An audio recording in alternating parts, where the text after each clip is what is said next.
We're still looking at the situation in Benue, the security situation in Benue, and now we're joined by a retired Army Colonel, Tony Nyiam. Thank you for joining us. Thank you. You've been watching the situation of things Sure. so far. What are your observations? First of all, I think the observation is, first of all, it's a chance for us, for me, to, as it were, do an SOS appeal, save our souls appeal, on behalf of the people, the Tiv people, the Doma people, the Egede people in Benue, and the Bachama people in the Numan area of Adamawa, and the people of southern Kaduna in Kaduna State, and the people of in Taraba. These people are at the moment, all one can do is to make a strong appeal to the president that the president, Muhammad Buhari, should stop pretending. He should rise up to what we thought he was, that is a commander-in-chief. First of all, there's a failure both at the policy and operational level. First, at the policy level, I would have thought that the National Security Advisor would have advised the president that you cannot use police action against sophisticated armed invaders of one's community. Two, there are double standards we see here evidently. Today, the cultist guy in Rivers has been killed by the military because the military were sent in. Why would President Buhari send police to Benue? Why not the military? When it was the case of militants, soldiers were sent in. When it was the case of IPOP, soldiers were sent in. In the case of armed, sophisticatedly armed invaders, many, as said by your program by the governor of Kano State, are foreigners. You send police. That is pure double standard. Two, the other double standard is this. You have a case of an invasion, an assault, a violent assault in a community, and the IG reduces it to two fighting. That is, he said it's a communal crisis. That is the worst. So at the policy level, both from the president and from the IG, the wrong signals were sent. The president should immediately send soldiers to protect the lives of people in Adamawa, the Bachamas, the Tiv people, the Idoma people, there are people being amassed, people just by the border, to attack the areas in Agatu. So the president cannot stop pretending. The president Buhari has to rise up to the occasion.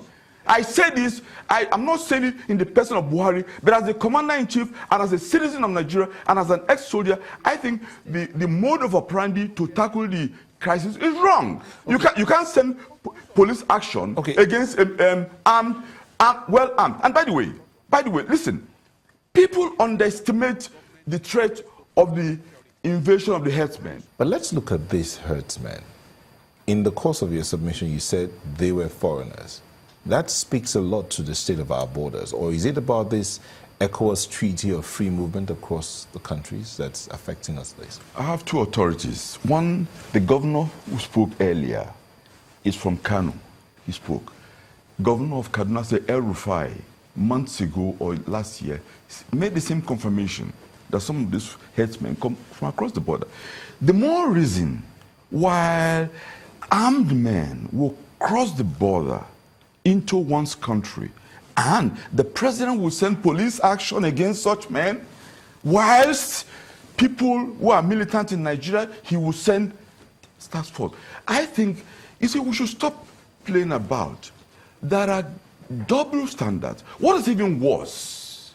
Last year, a few months before the end of the year, Governor Samuel Ortom went to visit General Buhari as president, and was shown on telly. What they discussed, we're not sure. But when it came out, in Aso Rock. He was interviewed, and the governor told the public that he has told the president about and warned about the possibility of attacks on his state. So the governor had cried out. And by the way, this is a governor of the same party with the president. Two, I do hope also APC leadership will not distance themselves again as they did during the appointment. The leadership of APC should know that the party, the president is not only to govern. The president is supposed to pursue the policies of APC. So Oyegun and all that should not distance themselves from what is going on. They have a responsibility on President Buhari to do what is necessary. So far, the language, the narrative, changing the narrative, we see there is a tendency here recurrently to try to downplay these attacks that are happening in the middle belt part of the country. Like I said earlier, you could see when there is the will, as we saw what has happened in Rivers, the cultist leader is dead. But you see, that now the situation in Rivers is a joint task force. Yes. So do you expect a joint task force to That's be what I expect, yes. All I'm saying, you do not reduce it only to police action. You reduce, even when we're fighting the chaps who kidnapped kids in Lagos here, it was a joint force by the military. The police are not trained. You heard the DG of operations himself talking about the terrain. They are not trained to operate in difficult terrain.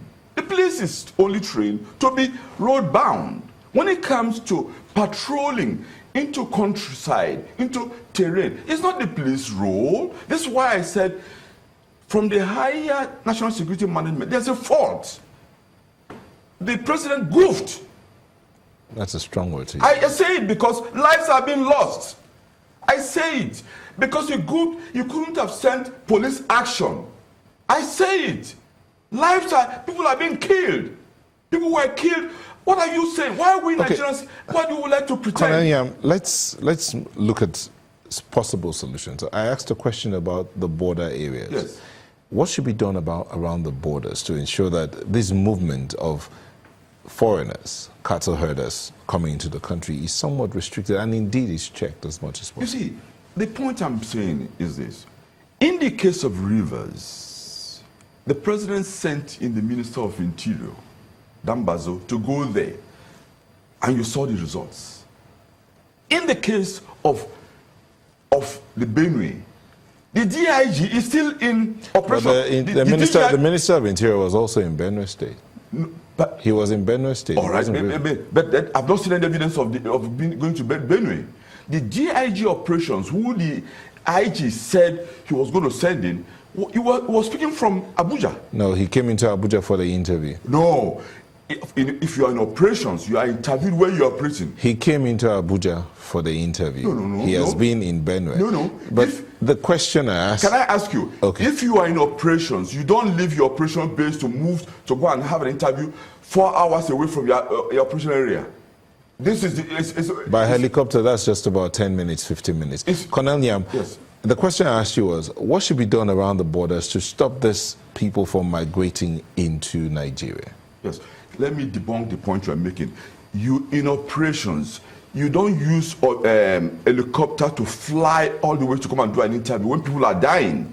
You either delegate or you be interviewed. I have been interviewed by your station when I'm in Calabar in my bush, in my farm. Yes. So that is not an excuse. What I'm trying to say is that you could see the difficulty the GIG had in answering your questions, in that the brief he got was not an appropriate brief. The people who should be, it's a joint task force led by the military stopping these killings going on in Adamawa, in Benue, in Kaduna State, and as we saw in Plateau. And of course, you had an incident in Edo. So in your final submission, the one thing that will end all of this is a joint task force, including the military. That is the immediate. That is the immediate. let's be clear. That's the immediate response. Now, in the proper policy way, the issue is this. There is a need for the president to call a team of people, more ex-head of states, leaders of people of goodwill, to really sit down on the table and try to tackle this issue. Let me tell you, the Fulanis also have some fears. Recently, in my place, a Fulani headsman who is a peacemaker was killed. A good friend of mine, Alaji Bupa Yobi, was killed when he was trying to settle cases in Ogoja. And I was so sad. It was so sad because I was sad that this is a man that he's lived in my place for over 10 years. And he was rushing to go and settle a case between headsmen and the people just killed him, stereotyped him as a Fulani. I'm not saying all Fulanis are bad. What I'm trying to say is that it's a high time the president tackled this matter. When I was involved in the Jonathan's in the Presidential Advisory Committee, for the first time in Jos, we met the Fulanis, the Miatala. They came to give us their view. I was shocked at what they suffer. I'm not saying that they're also being killed. But the government is doing nothing. All right. All we are doing is that we are only perpetuating this mosaic law, the eye for an eye. It will continue. I think it's a high time that President Mohamed Buhari rises up to. He was elected to safeguard the life of people. All right. Thank you very much, Mr. Tony Nyiam, Colonel Tony Nyiam, a retired military officer. Thank you for speaking with us.